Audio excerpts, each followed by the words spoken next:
अस्सलामुअलैकुम वरहमतुल्लाहि वबरकातुहू। मेरे प्यारे भाइयों, आपसे ये उम्मीद है कि आप लोग खैरियत व आफियत से होंगे। अल्लाह आपको खुश रखे, हिफ्ज़ व अमान में रखे। तो आज की इस वीडियो में हम आपको बताने जा रहे हैं कि ऐशा की फ़र्ज़ नमाज पढ़ने का तरीका क्या है, कैसे नियत किया जाता है, क्या चीज़ें पढ़ी जाती है। तरीका स्टेप बाय स्टेप बताऊंगा। बस आपसे गुजारिश है कि आप वीडियो में बने रहिएगा और वीडियो को आखिर तक देखिएगा। और आप अगर हमारे चैनल पर नए आए हैं तो चैनल को सब्सक्राइब ज़रूर कीजिएगा। तो देखिए, सबसे पहले आपको नियत करना है। अब नियत किसे कहा जाता है? दिल के पक्के इरादे को। अगर आपने ये इरादा कर लिया कि मैं ऐशा की फ़र्ज़ नमाज पढ़ने जा रहा हूँ, तो ये आपकी नियत हो गई। आपने ये इरादा कर लिया ना कि हाँ मैं ऐशा की नमाज पढ़ने जा रहा हूँ, आपने दिल में ठान लिया, तो ये आपकी नियत हो गई। अगर आप ज़बान से कहते हैं तो ज़बान से कहना मुस्तहब है, बेहतर है। अगर आप ज़बान से नहीं कहते हैं तो कोई दिक्कत नहीं है, ये आपकी नियत हो गई। तो आप नियत हिंदी में मुँह मेरा काबा शरीफ की तरफ, अल्लाहु अकबर।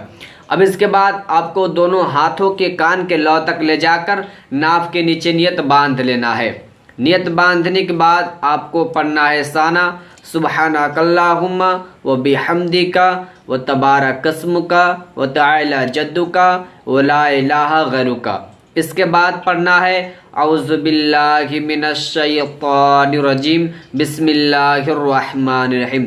इसके बाद आपको पढ़ना है एक मरतबा सूरे फातिहा, मतलब कि अल्हम्दुलिल्लाह। इसके बाद आपको एक सूरा पढ़ना है, जो भी आपको सूरा याद हो आप उस सूरा को पढ़ सकते हैं। इसके बाद आपको अल्लाहु अकबर कह के चले जाना है रुकू में। रुकू में जाने के बाद वहाँ पे आपको पढ़ना है 3 मरतबा सुबहान रब्बियल अज़ीम, सुबहान रब्बियल अज़ीम, सुबहान रब्बियल अज़ीम।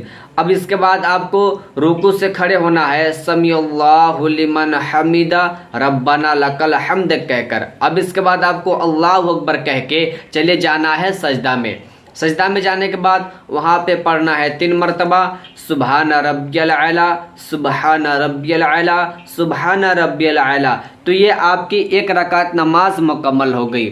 जब आप दूसरी रकात के लिए खड़े होते हैं तो आपको उसी तरह एक मरतबा सूरे फातिहा पढ़ना है और एक मरतबा कोई सूरा पढ़ना है। जो भी आपको सूरा याद हो आप उस सूरा को पढ़ सकते हैं। इसके बाद फिर आपको रुकू सजदा करना है।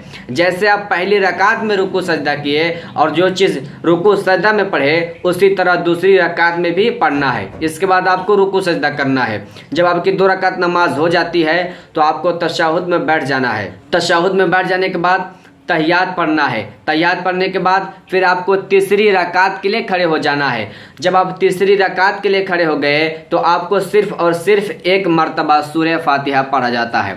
फ़र्ज़ नमाज में सिर्फ और सिर्फ 2 रकात में ही सूरा पढ़ा जाता है और 2 रकात में सिर्फ सूरे फातिहा पढ़ा जाता है। तो आपको सिर्फ और सिर्फ सूरे फातिहा पढ़ना है, मतलब कि अल्हम्दुलिल्लाह। इसके बाद आपको रुकू सजदा करना है। तो ये आपकी 3 रकात नमाज हो गई। जब आप चौथी रकात के लिए खड़े होते हैं तो आपको सिर्फ और सिर्फ एक मरतबा सूरे फातिहा पढ़ना है। सूरे फातिहा पढ़ने के बाद फिर आपको रुकू सजदा करना है। तो ये आपकी 4 रकात नमाज मुकम्मल हो गई। जब आपकी 4 रकात नमाज मुकम्मल हो जाती है तो आपको तशहुद में बैठकर तहियात पढ़ना है, दरूद इब्राहिम पढ़ना है और दुआए मासूरा पढ़ना है।